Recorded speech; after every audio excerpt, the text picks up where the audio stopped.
Okay, so let's talk about metastatic carcinoma of unknown primary origin from Merck.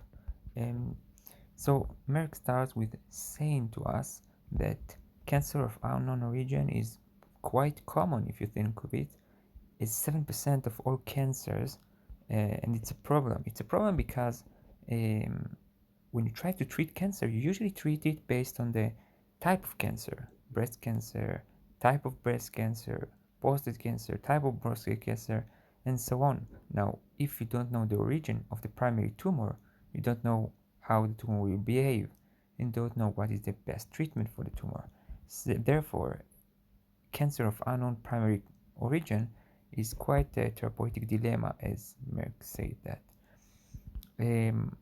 Now, there are the usual most common primary causes of cancer, which Merck lists them here: colon, lung, pancreas, breast. So we need to look for them, and we need to try to find the source of this metastasis of unknown origin. Therefore, we will try to think about the origin, and we'll think about the most common origins, and we'll try to look histologically at this metastasis and find the origin.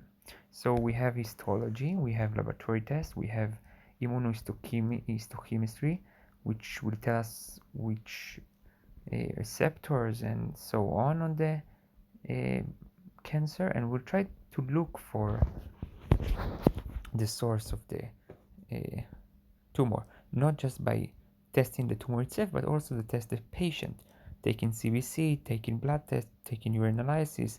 If we see that the patient has hypercalcemia, maybe we think about multiple myeloma. If the patient has, I don't know, blood in the stool, maybe we think of colorectal cancer and do colonoscopy, and so on. Okay. What else? What else? What else?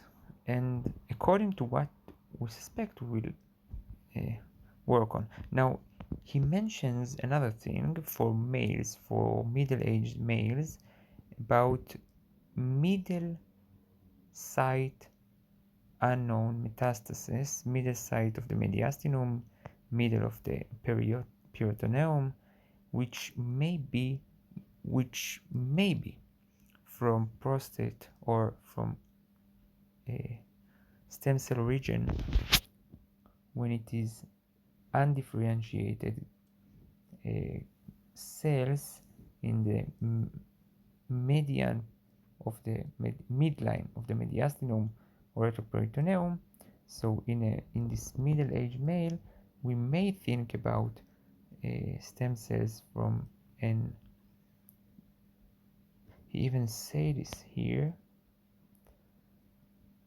should be considered germ cell neoplasma, even in the absence of testicular mass. The importance lies in these percentages, 50 percentages. If you treat these patients with cisplatin based regime, you will get 50% chance of getting disease-free intervals. You just need to know and remember that the prognosis for such cancers, which are metastases without known origin, are quite poor. As you can see, median survival under 1 year duration. Therefore, 50% for having a long disease-free intervals are quite good. Therefore, remembering this, stem cells in the midline of the retroperitoneum or mediastinum may be from the testicular region, can give us a clue on how to treat patients to have better prognosis for the patient. Okay, so that's some words about metastatic carcinoma of unknown origin, unknown primary origin from Manual Professional Edition. If you have any corrections, please correct me, and that's it.